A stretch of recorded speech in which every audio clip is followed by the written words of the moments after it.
Hello and welcome to a brand new episode of the Daily Debate. My name is Ahmed Nader and tonight we're going to focus on the latest developments concerning the Israeli-Iranian war and the U.S. bombing of the Iranian nuclear sites yesterday, and of course the escalation that took place in the region and the Egyptian condemnation to such escalations and ways of finding ways, of course, to be de-escalating the situation in the region, which is impacting the Middle East and the whole world at the same time. And to be focusing more on these developments and the Egyptian reaction to those developments, I'm honored to be having with me over the phone is Ambassador Gamal Bayoumi, the former Assistant Foreign Minister.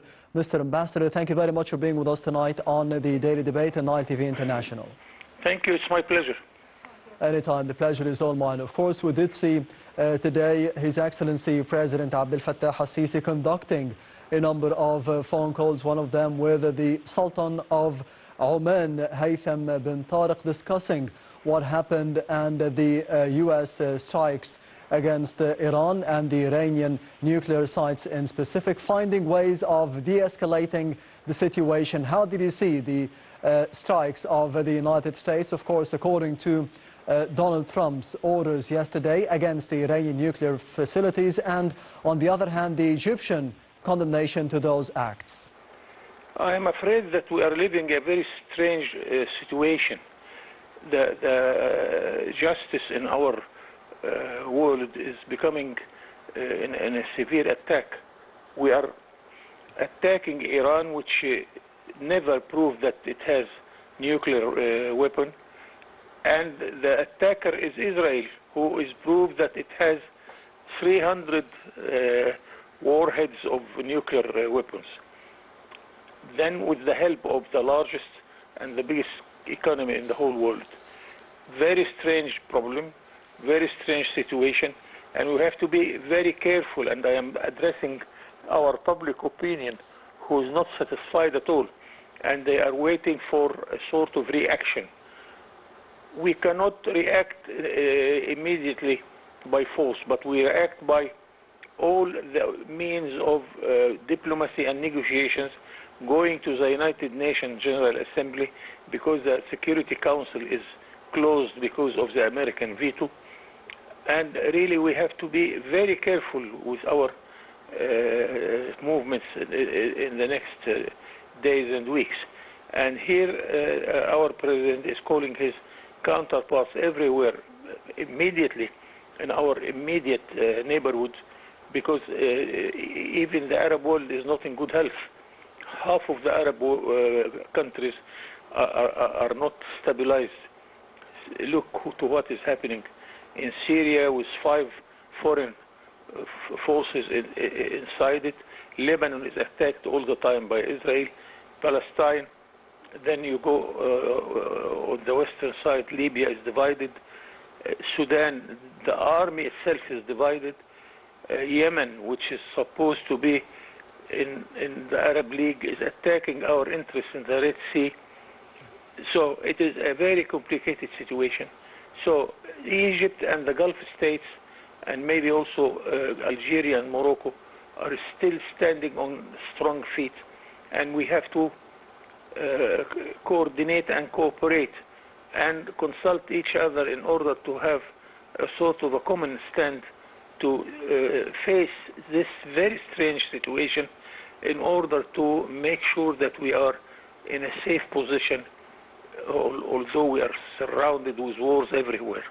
Yes, Mr. Ambassador, within the same phone call conducted by His Excellency President Abdel Fattah al-Sisi with the Sultan of Oman, of course Oman being a mediator between Iran and Israel for the past few days and for the past few weeks, in the Iranian nuclear file in specific, one topic was mentioned, as you mentioned as well, is what happened for the rest of the Arab world, and more specifically for Palestine, for example, because the Iranian-Israeli war is impacting the Israeli aggression against the Palestinians and the Gaza Strip in specific. Do you see any end in sight for the Israeli aggression by the occupation forces in the Gaza Strip?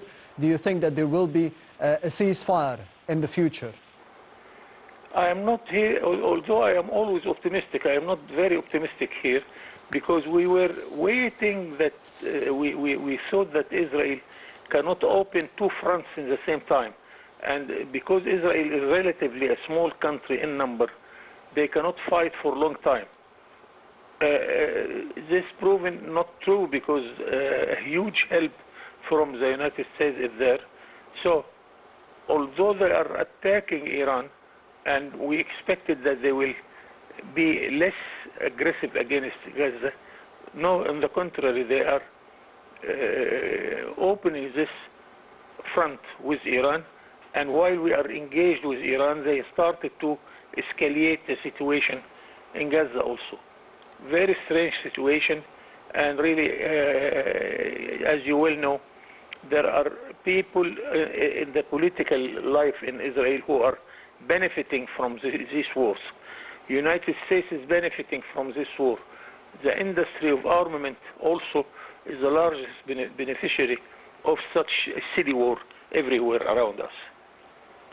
Yes, Mr. Ambassador Gamal Bayoumi, of course, we did see, on the other hand, a statement by the Foreign Ministry of Egypt condemning what happened against Iran by the American strikes and the nuclear facilities of Iran yesterday. And in the statement it said that this will be leading the conflict, and it will be impacting the whole region to be sliding into more chaos and more tensions. How do you think the situation will be after those strikes, and how we should be acting as Egypt, and of course for the international community, to be de-escalating the tensions and to be stopping this slide into more chaos? The Egyptian position is quite clear, not now, even years ago, when President Biden of the United States requested us to establish a pact on the NATO type against Iran. And our Minister of Foreign Affairs answered him immediately that Iran is a brother Islamic country. We can deal with it immediately. The enemy is who is occupying our lands, who is killing our brothers, and here we have to go. And even President Biden withdrew from his position, and he started to talk about the two-state solution. But we are far from convincing Israel to come to the negotiation table and to start serious negotiation with the Palestinians. They do not recognize that there is a Palestinian majority in Palestine now. Yes. They do not recognize what some wise men told them, that what they are building in as settlements, as the economist said, it's ghost houses. They do not have people to occupy these ghost houses. Why? In the last few months, 500,000 Israelis left the country after they discovered that their original countries like Italy or France or Germany are much better to live there. So the number of Israelis is diminishing, the number of the Palestinians is increasing. Then the only hope I have is to close my eyes for the next 5-10 years. Then there will be a majority of Palestinians in their own land. Then the Israelis cannot live in such a situation. Yes, Ambassador Gamal Bayoumi, the former Assistant Foreign Minister, thank you very much for being with us tonight on the Daily Debate. And we will be heading to the first report of the program for tonight, focusing on the United States targeting with 3 bombs the nuclear facilities of Iran, as the US President Donald Trump warned of retaliation by the Islamic Republic of Iran against the United States and Israel. We'll be having more details in the upcoming reports, so stay tuned.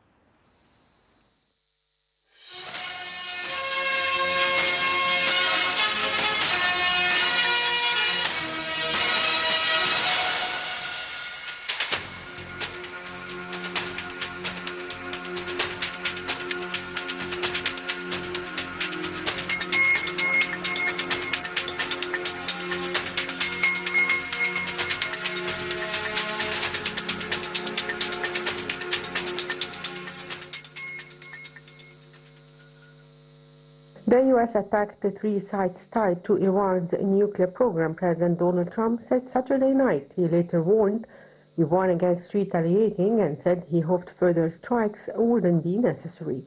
In a national address, U.S. President Donald Trump said Iran's key nuclear enrichment facilities were completely and totally obliterated. In the 9th day of conflict, Trump's decision to directly involve the United States in the conflict comes more than a week after Israel and Iran began trading attacks. Iranian Foreign Minister Abbas Araghchi said his nation reserves all options in responding to the attack on its nuclear sites by the United States. He added that the events this morning are outrageous and will have everlasting consequences.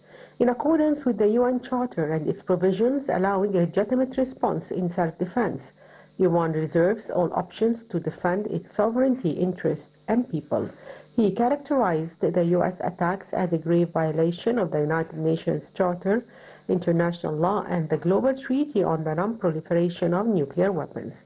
On the attack, UN Secretary General Antonio Guterres said he is gravely alarmed by the use of force by the United States against Iran. This is a dangerous escalation in a region already on the edge and a direct threat to international peace and security. He added there is a growing risk that the conflict could rapidly get out of control, with catastrophic consequences for civilians, the region, and the world. There is no military solution. The only path forward is diplomacy. The only hope is peace. The Trump administration is bracing for potential retaliation from Iran, with the next 48 hours being of particular concern, according to 2 defense officials and a senior White House official.